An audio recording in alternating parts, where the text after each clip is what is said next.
लोकसभा चुनाव में बीजेपी बहुमत से बहुत नीचे रह गई, तब काम आए चंद्रबाबू नायडू और नीतीश कुमार। इन दोनों के समर्थन तीसरी बार मोदी सरकार में बन गए, मोदी और सरकार में बैठ गए। वक्फ बोर्ड बिल पर ऐतराज के अलावे दोनों ने अभी तक ऐसा कुछ नहीं किया जिससे सरकार टेंशन में हो। लेकिन इस बीच में बहुत जोर शोर से चर्चा चल रही है कि महाराष्ट्र विधानसभा चुनाव हारने के बाद उद्धव ठाकरे के शिवसेना, यूबीटी और शरद पवार की एनसीपी सीपी के जो सांसद हैं वो टूटकर बीजेपी या शिंदे के साथ मिल जाएंगे। अगर ऐसा हुआ तो टीडीपी और जेडीयू पर बीजेपी का निर्भरता नहीं रहेगी। जब सरकार बन रही थी कि तब से लेकर चर्चा ये चल रही थी कि चंद्रबाबू नायडू को एनडीए का उपाध्यक्ष या फिर वाइस चेयरमैन बनाया जाएगा। 6 महीने से ज्यादा समय बीत गए हैं, ऐसा कोई भी ऐलान नहीं हुआ और एनडीए के एक और पार्टनर कर्नाटक की जो पार्टी जेडीएस की तरफ से एचडी देवगौड़ा को चिंता होने लगी और संसद में भाषण देते समय सांसदों को खड़े होकर बोलना पड़ता है, प्रधानमंत्री भी खड़े होकर भाषण देते हैं।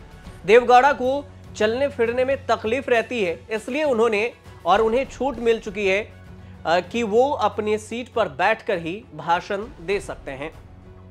देवगौड़ा ने राज्यसभा में ऐसा ही भाषण देकर बड़ा ऐलान कर दिया।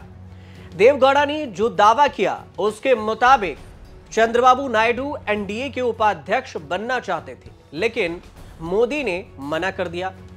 कहा ऐसा कुछ नहीं होगा। देवगौड़ा कर तो मोदी का ही काबिलियत की तारीफ रहे थे, लेकिन इसके लिए चंद्रबाबू नायडू को एनडीए उपाध्यक्ष बनाने वाली बात करनी थी या नहीं, ये वही जाने। लेकिन सचमुच देवगौड़ा को चंद्रबाबू के प्रमोशन की चर्चा शुरू हो गई और उन्होंने लड़ाई लगाने के लिए यह चर्चा छेड़ी, तो फिर संसद में सब राष्ट्रपति के अभिभाषण पर चर्चा चल रही थी। ये सारी बात अभिभाषण के दौरान ही चर्चा में कही गई थी। एचडी देवगौड़ा ने अपने बयान में क्या कुछ कहा है वो भी आप भाषण सुनिए। Chandrababu Naidu, I am ready to newspaper. Concluding. Sir, Kharge ji, please. Honorable former Prime Minister concluding. Please sir. Chandrababu Naidu wants to become vice chairman. Chandrababu Naidu wants to become the vice chairman or chairman of the committee of the formed by all NDA parties. Modi ji has said no, nothing to do. Chandrababu Naidu, who supports this government, which is MPs, 26 MPs, or I don't know, he wants to become the chairman. Modi ji has not agreed. He knows how to run the administration. He has got experience as Prime Minister, as Chief Minister, and he is the only tallest leader in this country who can run the country without any oscillation. Thank you, sir. Type of. Thank you. Sir. BJP कभी नहीं चाहेगी कि अंदर खाने की बात कोई बोले, वो भी संसद में भाषण देते हुए। बीजेपी अध्यक्ष, केंद्रीय स्वास्थ्य मंत्री और राज्यसभा में बीजेपी के नेता जेपी नड्डा राज्यसभा में ही मौजूद थे। राज्यसभा चेयरमैन जगदीप धनखड़ ने जेपी नड्डा को आउट ऑफ टर्न मौका दिया। देवगौड़ा के दावे का जवाब देने के लिए यह मौका मिला था। जेपी नड्डा ने जो बोला वो चंद्रबाबू नायडू के कान खड़े करने वाला था। नड्डा ने क्लियर कर दिया कि चंद्रबाबू नायडू को एनडीए उपाध्यक्ष बनाने की बात थी ही नहीं और जेपी नड्डा के कहने के साथ यह संभावना खत्म हो गई कि एनडीए में कोई उपाध्यक्ष नहीं बनने जा रहा है। चंद्रबाबू नायडू तो बिल्कुल ही नहीं बनने जा रहे हैं। अब जो भी अड़चने हो रही थी, कयासबाजी हो रही थी, उस पर उनके बयान से विराम भी लग गया। देवेगौड़ा जी ने जो हमारे एनडीए के पार्टनर हैं, भारत के पूर्व प्रधानमंत्री, उन्होंने बहुत अच्छे तरीके से प्रधानमंत्री मोदी जी के नेतृत्व में चल रही सरकार और उसके कार्यक्रमों के बारे में चर्चा की है। एक विषय चंद्रबाबू नायडू जी के बारे में आया। मैं पार्टी के अध्यक्ष के रूप में भी इसको क्लियरफाई करना चाहता हूं कि इस तरह की कोई चर्चा नहीं हुई हमारे एनडीए में, और सभी लोगों ने पूरी ताकत के साथ प्रधानमंत्री मोदी जी के नेतृत्व में चलने का तय किया है और सभी का साथ देगा। चंद्रबाबू नायडू और देवगौड़ा पुराने दोस्त रहे हैं। दोनों के रिश्ते बीजेपी के साथ बनते बिगड़ते रहे हैं। कर्नाटक में विधानसभा चुनाव बीजेपी हारी, तब जाकर लोकसभा चुनाव के लिए जेडीएस के साथ अलायंस किया।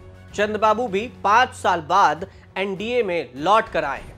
2019 के चुनाव के समय दोनों बीजेपी के सख्त खिलाफ थे। देवगौड़ा तो इतने जोश में थे कि भविष्यवाणी की थी कि 2019 में वैसे ही सरकार बनेगी जैसे कि 1996 में बनी थी। वो प्रधानमंत्री बन गए थे और तब देवगौड़ा की नजर में चंद्रबाबू हीरो थे और जानते थे, उस वक्त मानते थे कि वही मोदी का विजय रथ रोकेंगे। प्रधानमंत्री का दावेदार घोषित किया गया था, लेकिन 2019 में ऐसा कुछ हुआ नहीं। मोदी प्रचंड बहुमत से जीते। देवगौड़ा और चंद्रबाबू दोनों को करारा झटका लगा था, लेकिन यह बात 2019 की थी। एनडीए सरकार में जेडीएस का समर्थन तो केवल 2 सांसदों का है। अभी देखें तो 2024 में, लेकिन टीडीपी 16 सांसदों के साथ सबसे बड़ी पार्टी है।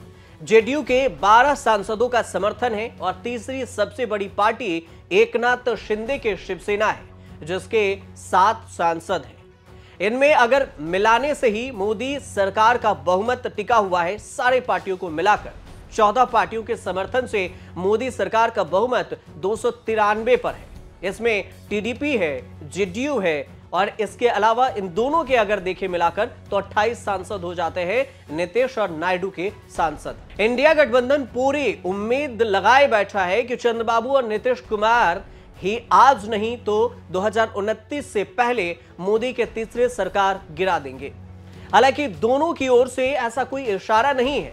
सरकार भी शिकायत का कोई मौका नहीं देना चाहती। नीतीश कुमार चंद्रबाबू नायडू को खुश रखने के लिए सरकार ने पिछले साल बजट में भर भर कर ऐलान किया।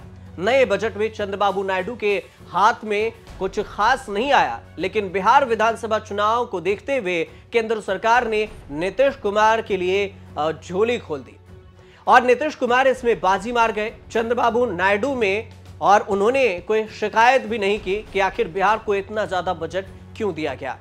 लेकिन ये जितनी भी कयासबाजी हो रही है उस पर इसके साथ विराम भी लग गया कि अभी फिलहाल एनडीए के समर्थक दल कोई भी इधर उधर होने वाले नहीं हैं। फिलहाल आपको ये रिपोर्ट कैसे लगी हमें कमेंट कर जरूर बताइएगा और देखते रहिए हमारे साथ न्यूज तक पर शेष भारत।